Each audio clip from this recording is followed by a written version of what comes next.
So unless you've been kind of living under a rock for the last week or two, you probably would have noticed that there's a video doing the rounds.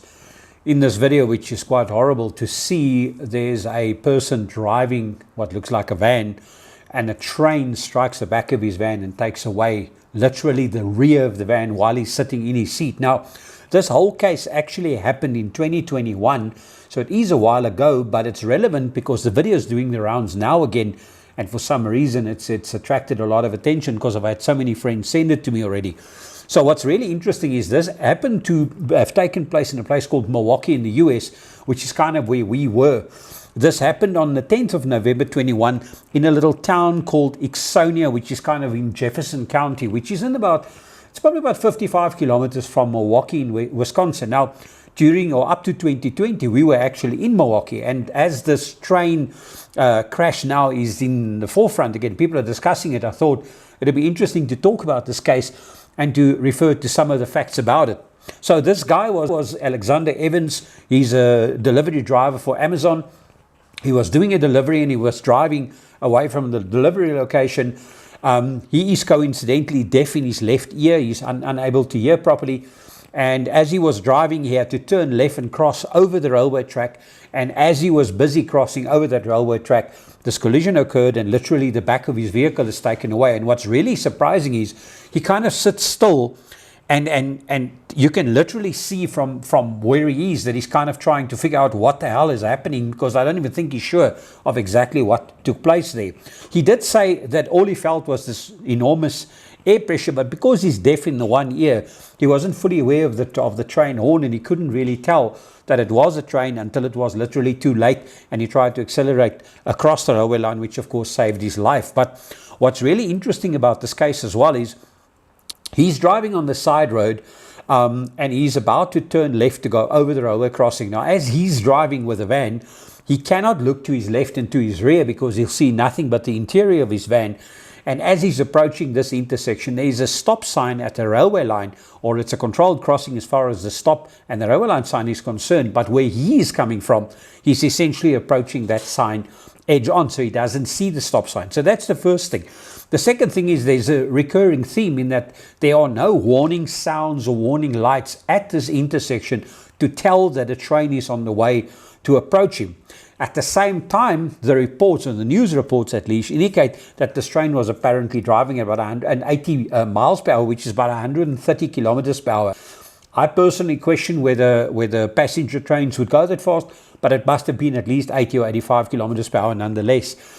And then this Evans guy says as he was turning, by the time he heard the train horn for the first time, he tried to accelerate to get over the track, and of course it was too late. So what's very important here is to consider the various dynamics. The first thing we've got to keep in mind is that he wasn't coming from a structured road. He was coming out of the driveway of a local residence. So there are no controls there. When he reaches the intersection where he's supposed to turn left to go over the railway line, there are no warnings visible to him because he's looking at that stop sign edge on, as I said. At the same time, as he's approaching this intersection, he has to turn left, and he won't be able to see the train until he turns left, or unless he specifically looks in his mirror and the train happens to be in the right place to be seen.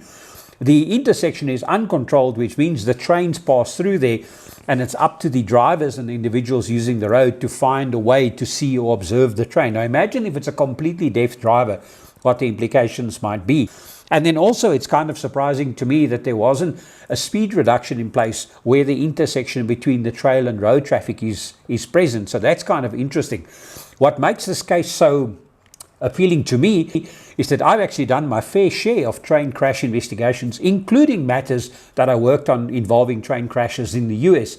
And what's interesting about this is we've seen a variety of cases and train crashes in the past, and people don't understand that trains, when you sit inside a train and you examine the train as you would a motor vehicle, they don't typically work or look like cars, and sometimes the train driver has a very limited window through which he can look forward on the track. And then of course, if the truck is moving or the train is moving at 80 or even 130 kilometers per hour as claimed, it will take it sometimes 2 kilometers to stop, especially if it's got a lot of carriages at the back.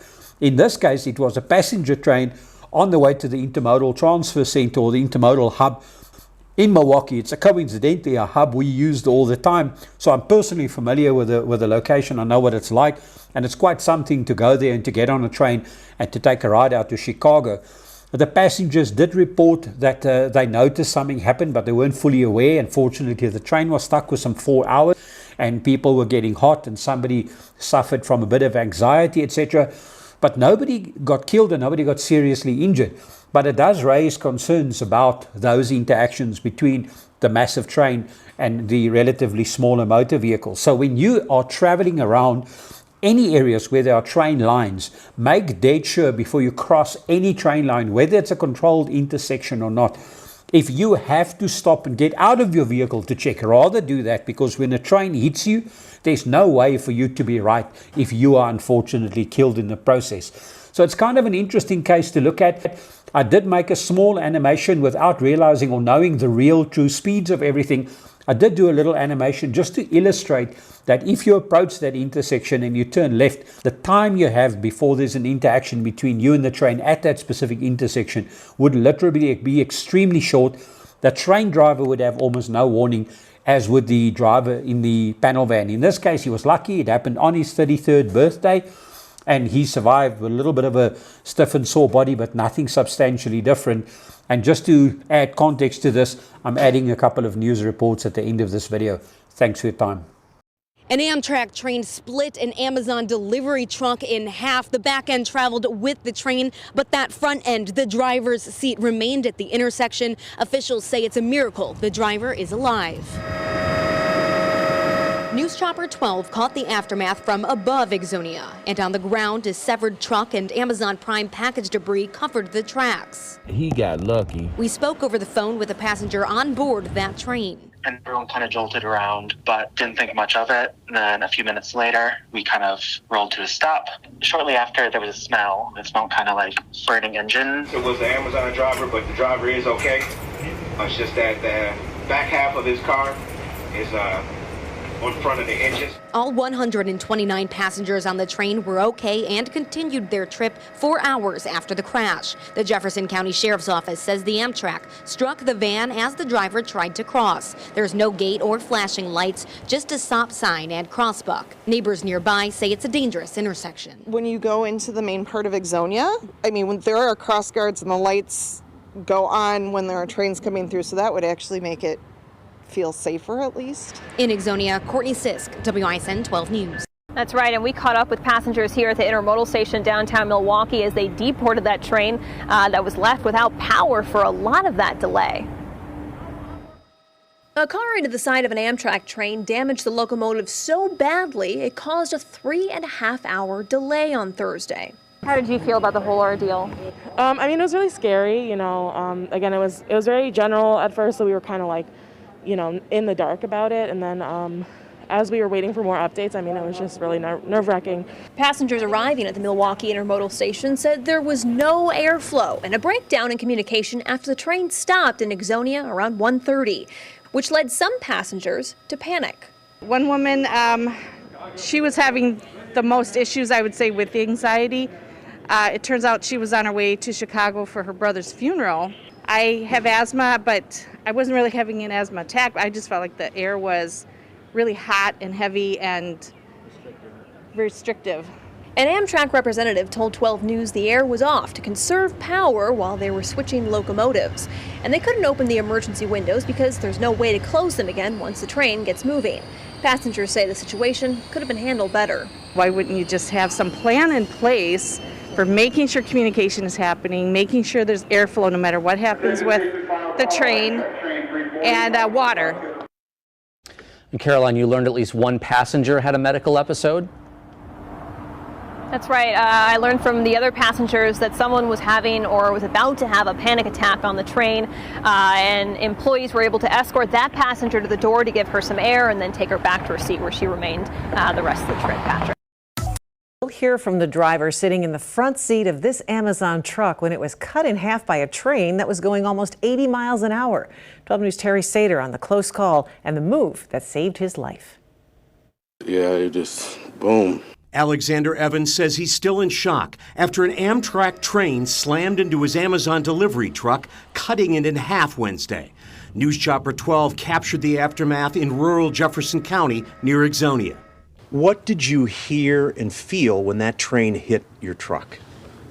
This air and the pressure. I felt the airbags, and it was just, I didn't know what to feel, to be honest with you.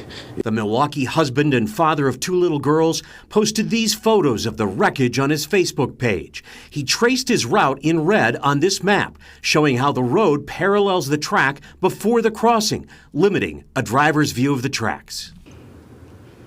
Yeah, I made a look as I was going down the hill to swerve, and I didn't see anything. He was on my left side. Evans says he's deaf in his left ear and didn't hear the horn at first. Literally, it was like one long beat, it was like a horn from the train. Then I put my foot on the gas. I was like, I don't know how far I'm gonna get away from him. He got far enough to save his life. When all of us looked at that video in the aftermath, the photographs, we just couldn't believe you survived. I still can't believe it right now myself as well. So this will be an extra special Thanksgiving. Beyond thanks. Terry Sater, WISN 12 News. Wow, there are no signals, lights, or warning sounds at that crossing. Evans says he feels something more needs to be done to alert drivers regarding oncoming trains. The train hit him on his 33rd birthday. He's still pretty sore from the impact.